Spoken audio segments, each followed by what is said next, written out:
वेदों तथा श्रीमद् भगवद गीता के ज्ञान को सरल रूप में समझाने वाले हमारे चैनल सनातन धर्म ज्ञान गंगा में आप सभी का स्वागत है। मेरे प्यारे कृष्ण भक्तों, आप सभी को जय श्री कृष्णा। मेरे प्यारे कृष्ण भक्तों, सनातन धर्म ज्ञान गंगा चैनल के आज के वीडियो में हम लोग श्रीमद् भगवद गीता से अध्याय 10 के श्लोक 18 को भगवान श्री कृष्ण जी की कृपा से सरल रूप में सुनने और समझने का प्रयास करते हैं। जय श्री कृष्णा। विस्तरेणात्मनो योगं विभूतिं च जनार्दनं भूयः कथयः तृप्तिर्हि शृण्वतो नास्ति मे मृतम्।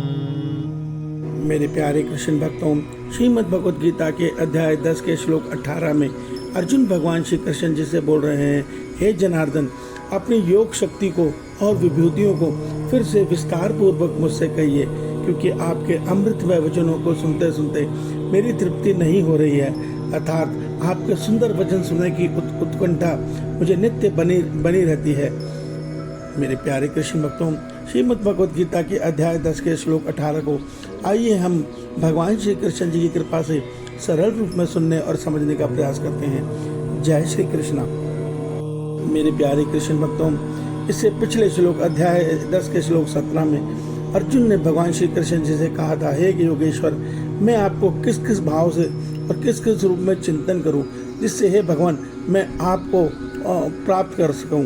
इससे अगले ही श्लोक आज अध्याय 10 के श्लोक 18 में अर्जुन भगवान श्री कृष्ण से फिर से विनती कर रहे हैं कि हे योगेश्वर, आप अपने योग शक्ति अर्थात सामर्थ्य को और विभूतियों को अर्थात शक्तियों को फिर से विस्तार पूर्वक कहिए, क्योंकि आपके अमृतमय वचन सुनते सुनते मेरी तृप्ति नहीं हो रही है, अर्थात इसे सुनने की उत्कंठा बनी रहती है। मेरे प्यारे कृष्ण भक्तों, वास्तव में अर्जुन को जब से यह पता चला है कि उनके प्रिय सखा वासुदेव श्री कृष्ण जी कोई योगेश्वर या कोई महापुरुष नहीं बल्कि परमपिता परमेश्वर है, तो अर्जुन के मन में प्रभु के प्रति, अपने मित्र के प्रति भक्ति का भाव जाग उठा है। जब हम भक्ति का भाव अर्थात प्रेम का भाव, जब मनुष्य का किसी के प्रति प्रेम हो जाता है तो उसको उसकी हर बात अच्छी लगती है, वो उनको देखकर सुनकर आनंद पाता है। तो वही स्थिति में अर्जुन पहुंच चुका है और वो भगवान के श्री वचनों को सुनकर आनंद महसूस कर रहा है और भगवान से विनती कर रहा है कि हे प्रभु, मुझे अपने सामर्थ्य अर्थात आप किस प्रकार संपूर्ण ब्रह्मांड को स्थित करके अपनी किन किन शक्तियों के द्वारा सारे ब्रह्मांड को स्थित करके इस ब्रह्मांड में स्थित है, मुझे फिर से कहिए। मेरे प्यारे कृष्ण भक्तों, वास्तव में भगवान श्री कृष्ण जी अर्जुन के माध्यम से हम सब मनुष्यों को यह सत्य बता चुके हैं कि जब आपको तत्व ज्ञान प्राप्त होगा बहुत से जन्मों की निष्काम साधना के बाद, तो आप एक सत्य को महसूस करेंगे, अनुभव करेंगे।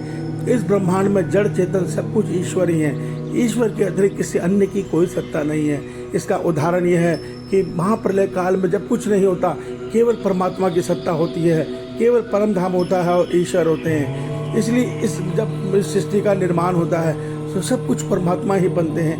वो अपनी शक्ति के द्वारा अपने को अलग अलग देवताओं की शक्ति के रूप में धार कर इस संपूर्ण ब्रह्मांड को स्थित करके हम सब प्राणियों की रचना करके इस ब्रह्मांड की रचना करते हैं।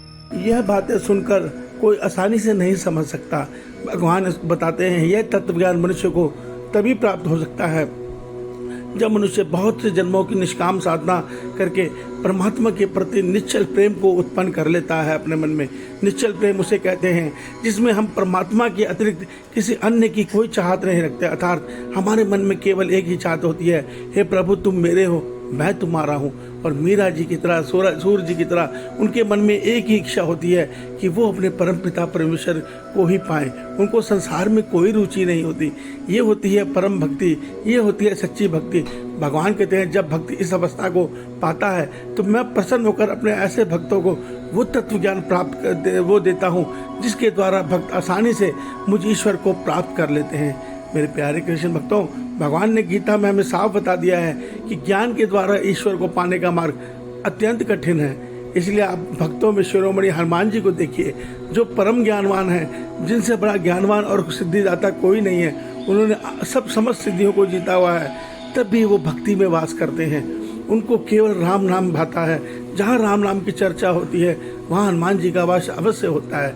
तो हमें हनुमान जी से सीखना चाहिए कि वो अपने हर कार्य में केवल राम करते हैं। वो तो ये कहते हैं कि जिस वस्तु में राम नहीं है वो मेरी किसी काम की नहीं है, अर्थात वो केवल और केवल राम में ही जीते हैं, राम को ही प्रेम करते हैं। उनको संसार में किसी चीज़ की कोई लालसा नहीं है। और सदैव हनुमान जी राम जी की आज्ञा का पालन करते हैं, क्योंकि राम जी ने कहा है कि जो मेरे सत्य सनातन धर्मी हैं वो कभी भी मुसीबत में पड़कर आपको पुकारें तो आप उनकी सहायता अवश्य कीजिए। इस सत्य को समझिए। ईश्वर आप सबका कल्याण करे। आपका दिन शुभ हो। जय श्री कृष्णा, जय श्री कृष्णा।